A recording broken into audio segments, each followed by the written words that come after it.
All right, everyone. I'm just going to assume that people can hear me. I'm not getting any actual feedback. So, welcome to the question and answers session. This is a follow up to an 8-week course that I had been running via Wellness Talks.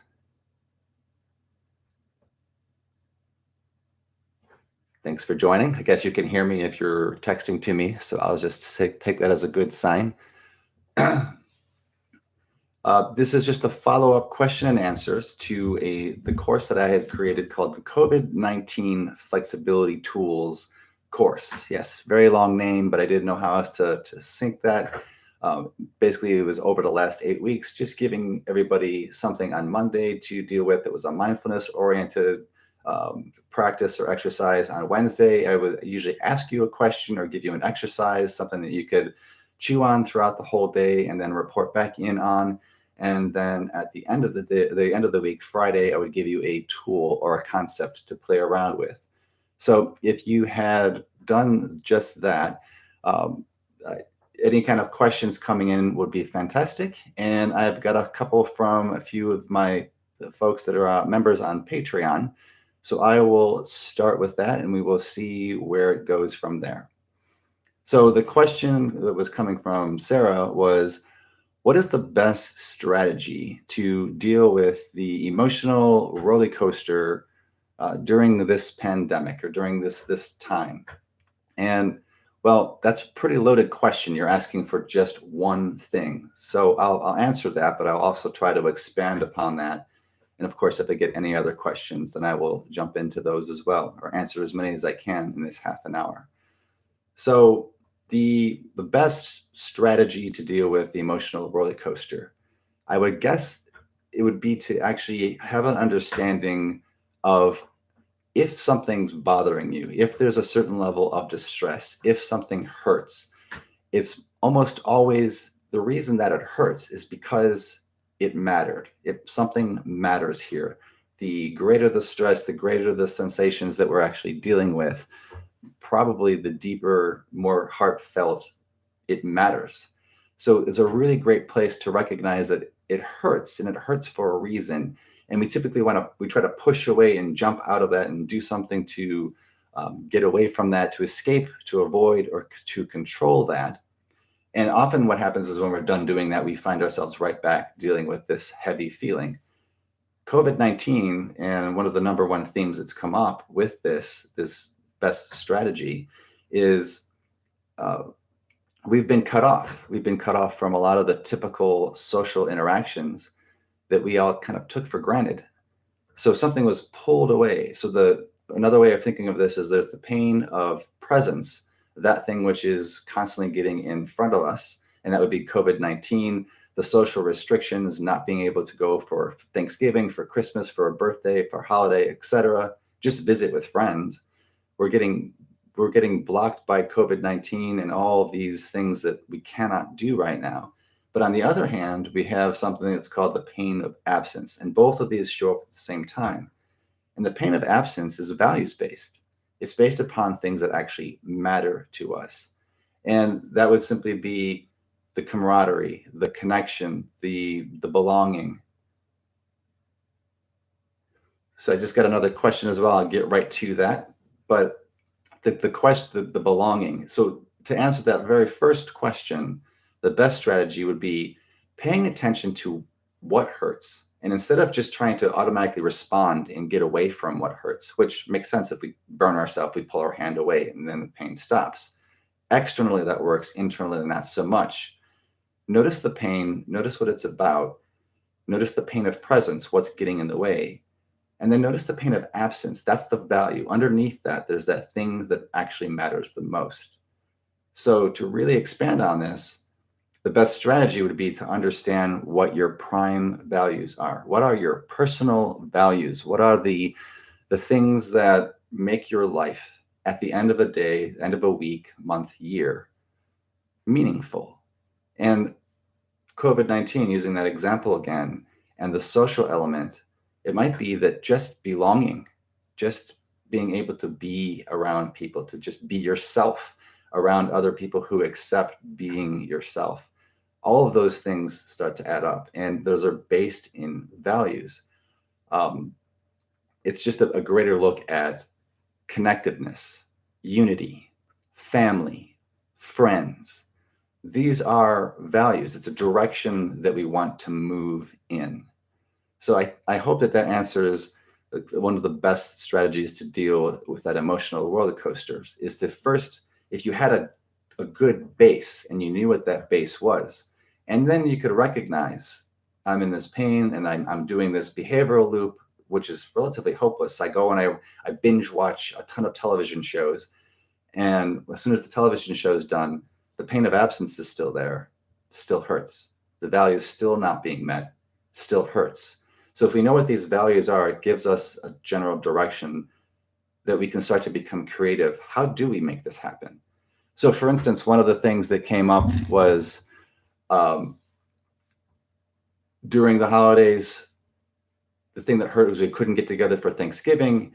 And so what we did is we put a television screen at the end of the dining room table, and we had a camera, and we actually had dinner, and they had dinner on their side. And so the family was able to be together. We found a creative, different way of moving towards that value, the thing that matters the most.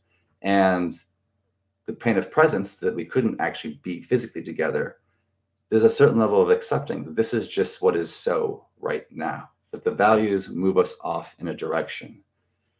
So then I've got Laura asking, and it fits right into this, so I'm going to drive that back in, and then I'll get back to MLF, is that how do you figure out what those values are? Do you have a tool that people can use? So getting to the root of what matters to you, what your personal values are, one of the easiest ways to begin to play with this is to pick a friend, a family member, a parent, a coworker, or even somebody out of history, somebody that you admire. And actually, I'm going to invite you to do this with me right now. Just go ahead and pick somebody or two people that you admire. And what I'd like for you to do is to tell me 3 things about them, or in your mind, write it down or think about 3 things that you admire about that person. So, for instance, I would think of my parents. And both of them have this kind of a value when it comes to it. And it would be resilience. And what I mean by that is the thing I've always admired about them is that they always had a side hustle. They always had, okay, this is the main job, and this is the backup to the main job, and this is a backup hobby that could become the main job should the main job fall away. So it was just this ability to have these backup plans and to just go with the flow. And the values do actually allow us to become more flexible. Instead of having a goal, my life has to be this way, very rigid, very narrow. Then something like COVID-19 comes and hits, and I can't be present with my family. I can't be around them. If that's the goal that's going to make me happy, then I'm going to have some problems with that. But if the value was that we paid attention to just getting together, no matter how we got together, it's broader, it's more flexible. So with my parents, it would be strength, it would be integrity, it would be compassion. All of these things are things that I actually admired about them. Kindness. My grandmother, I always just think of this, a certain level of kindness. Those are your values. So find on a piece of paper, get a sheet of paper, write out each person, write down 3 to 5 things that you actually admire about that person. And you'll start to notice that the reason why those matter to you, the reason why you admire them in other people, is because those are your values. Sorry about that. Guess my phone was trying to jump in on there. So that would, I don't know if that's necessarily a tool, but it's definitely a way of doing it. And if you go to wellnesstalks.org, there is an entire sheet, another way of getting at what your values are. And it's like 150 different values. So after you've done that more simple one of who do I admire, you can actually go and get that sheet. And what I suggest you do is you sit down and you pay attention to how your body feels as you're saying each word. So you go across the top of the list, say the word out loud, or say it a number of times in your mind. And if you get an actual physical reaction to the word, circle it. Or if it's something that you think is important to you, circle it. And you circle 30 to 60 of those words. Then I'm going to ask you to take that worksheet, put it off to the side, leave it sit for a couple days. And then you come back 3 or 4 days later, look at the only of the words you've circled, and now really pay close attention to which one of these boils up to the top. Is this really something that matters to me? Or is this something that the culture around me thinks matters to me? Because here's where values get kind of tricky. Some of the things that we value or that we think we value are actually things that are coming from our friends, our family, our community, our churches, our schools. These are the values that you should value. This is something that you should value. And the worksheet then allows you to boil down a little bit further. Once you've got that done, and this is not, unfortunately, not a very quick process. The very first one, pretty fast. You can do this probably by the time this live Q&A is done, is to get a general sense of what your core values are.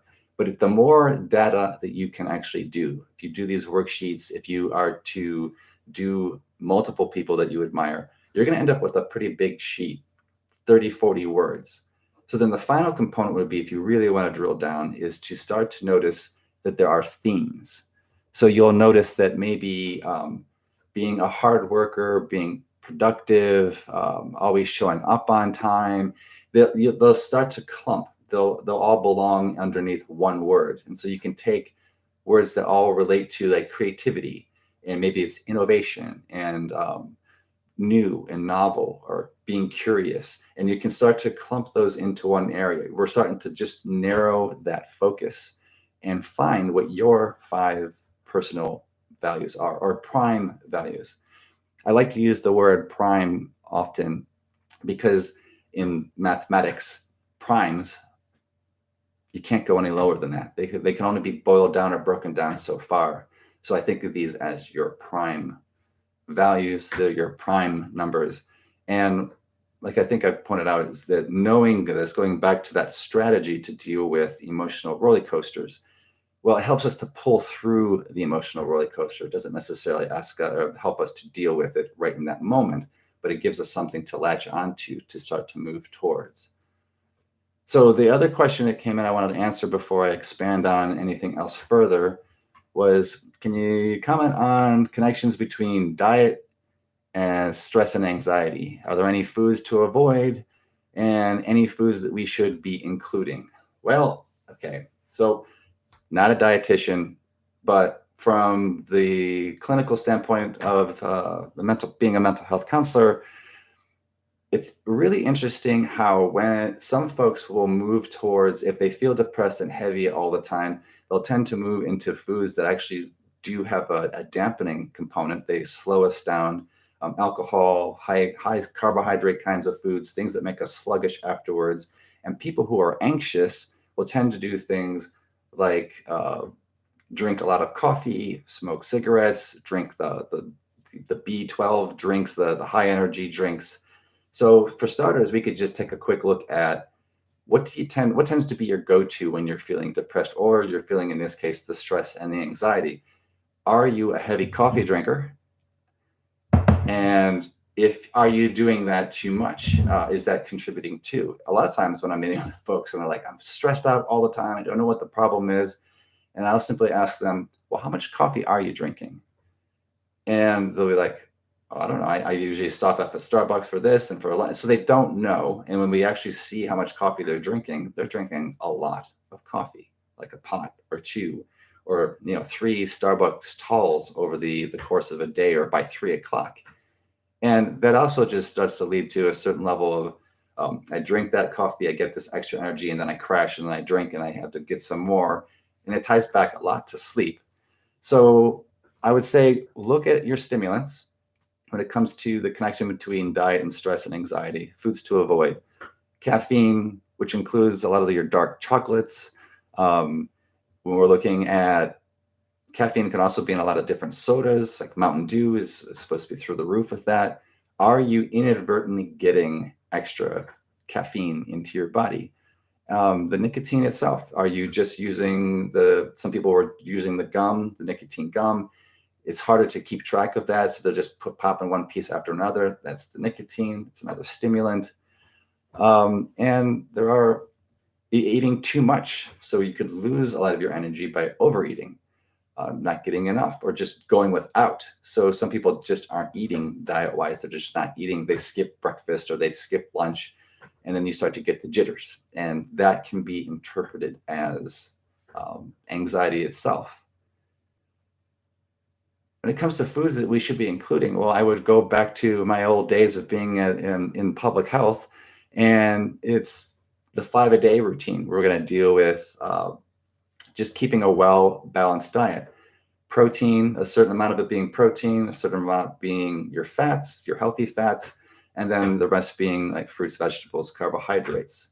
So it's just keeping a well-balanced diet. What that well-balanced diet actually means, there's multiple resources out there that are competing for this is the best way. But from what I've seen coming to psychological components, it's about a third of proteins, a third of fats, and a third of the carbohydrates. Again, not a dietitian, but being that I was in public health and for a long time, one of the things I did was actually help people learn how to just eat better. Make sure that you're getting a good, well-balanced diet of fruits and vegetables. And another really good thing to think about is if it has more than 5 or 10 or 12 ingredients, don't eat it, because it's not necessarily food at that point. It's a food product. So the closer we can get back to a whole food, the better off we will probably be. So I hope that answers that question as best as I can. The diet and stress, I would put diet and your actual lifestyle. That's definitely going to have a bigger impact on the stress and anxiety. And that would be making sure that you're doing like a mindfulness routine, 5-10 minutes of just taking the time to be present in the moment.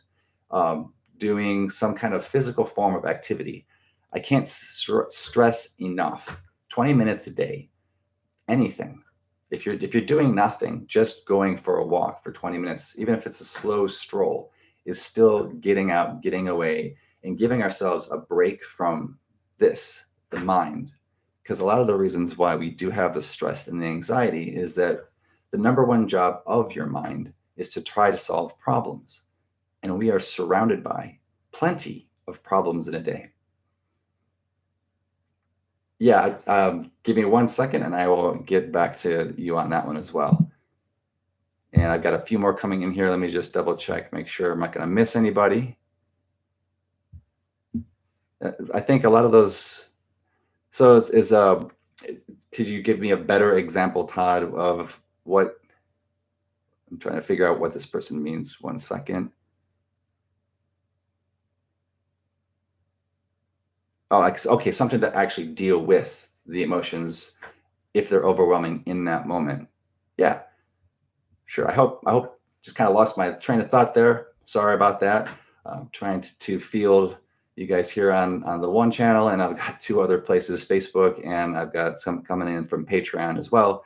So really appreciate everybody joining. This is really cool. I didn't expect to get this many questions. I'll do my best to wrap them up in 10. So dealing with the emotion of dysregulation, feeling a certain level of distress, what is something I can do like right now in this moment? Well, in my book, I utilize this one quite a bit. I use it with a lot of the chronic health folks, and I use it with people with panic attacks. So if it works for them, it should work for you. Sounds incredibly simple, and there's a lot of science behind it, but let's just do it.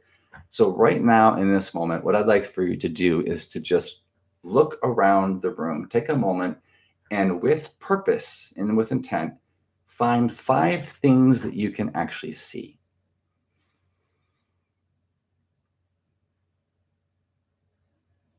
Now, I'd like for you to focus on 4 physical sensations that you're experiencing right now. So 4 things you can feel.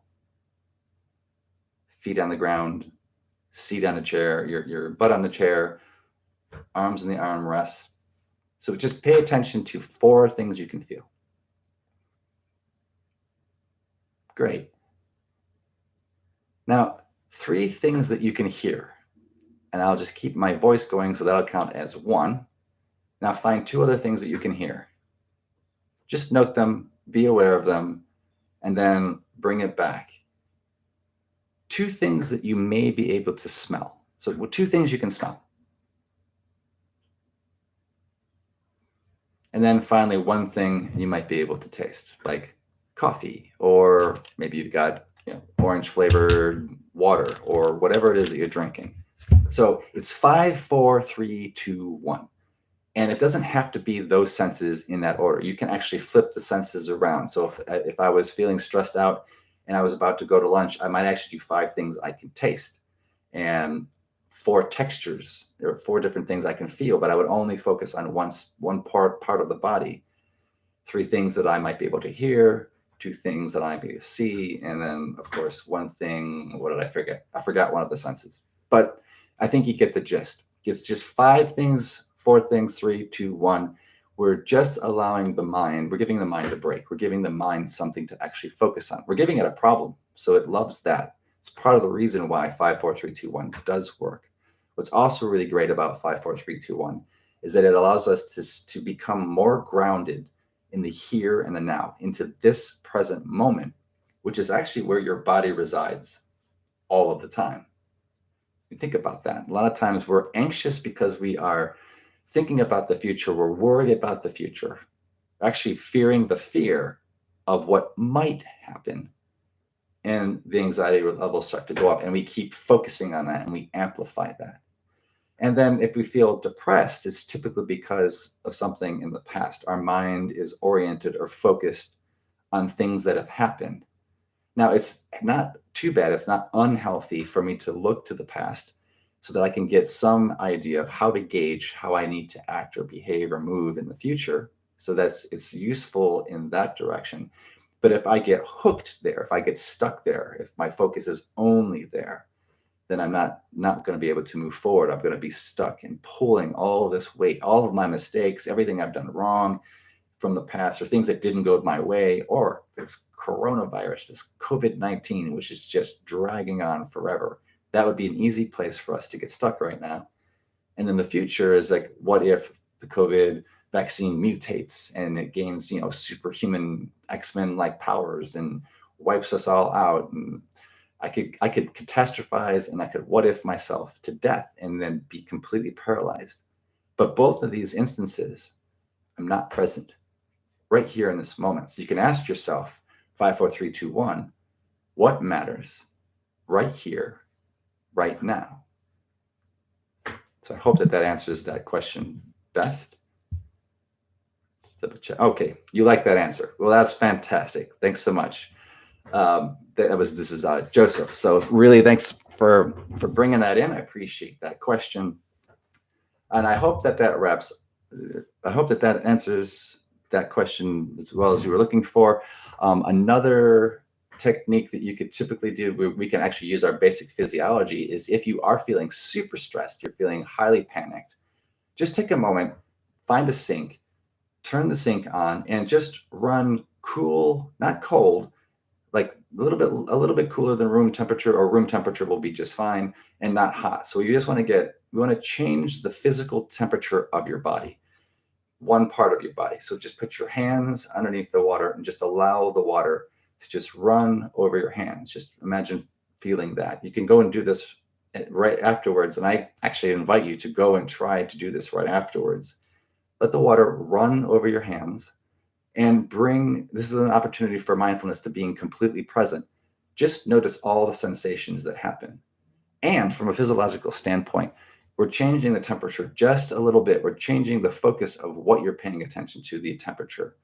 And that helps to bring it down. I actually utilized that very technique before I took my licensing exam several years ago. I was definitely quite nervous about it. There was a lot that was riding on it. I got there and I was starting to feel a little bit shaky. So I decided to use one of my own tools on myself. It was just enough. It's never going to go away. We're not going to get rid of the anxiety, but it definitely helped to bring it down 2 or 3 notches, and I passed. So I was able to go in and be present and just notice what was happening, not let it run me over. And in the long run, it worked out just fine. Any other suggestions, Todd, for what to do for the rest of this crisis? So this pandemic. So this is coming in from Matt. Thank you so much, Matt, for that question. Well, play around with some of the things that I've talked about in this short session, but also think about that yearning to belong, that need to belong, and how can I get involved, even if it's virtually. And if you'd like, I'll make sure I leave things on the link below, or you can create one like this yourself. I actually created a victory garden idea. So if that's something that matters to you, you can do the victory garden. And what I did in this project was invited a bunch of friends to let's go ahead and plant some food, and here's some reasons why this would be a great idea. But the most important component to me, and the reason why it was so something that I pushed and got enough people to jump inside and do, was that everybody loves to do this. They go out into the yard, they do something, and what do? You take a photo of it and you share it. So that means the entire time you're out working in your yard, you're doing this particular project, you're doing a woodworking project, you're doing a knitting project, whatever it happens to be, create a group, create a community around this right now.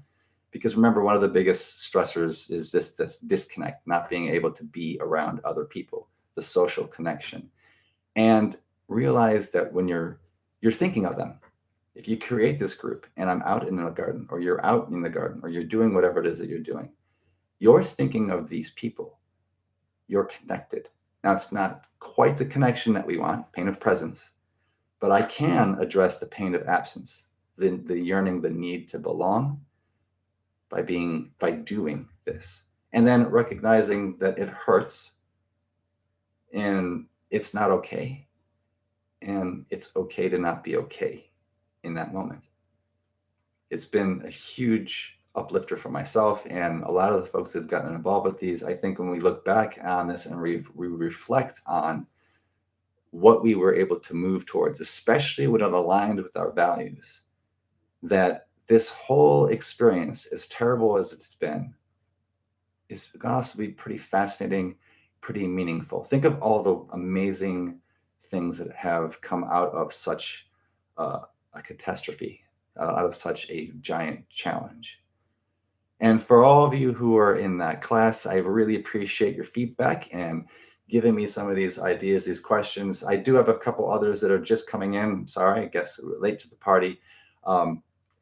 That I will do my best to either make videos or answer them. And again, thanks for all the people that are in the class, and thank you to all my Patreon viewers who are supporting me and trying to give me a little bit of extra time to continue to do things just like this and reach a lot more people, which especially right now is quite needed. So thanks everybody for tuning in today. I will probably throw something like this again. Actually, I will definitely be throwing something like this together again in the future. So just keep an eye out for that. And until the next time, may you be well.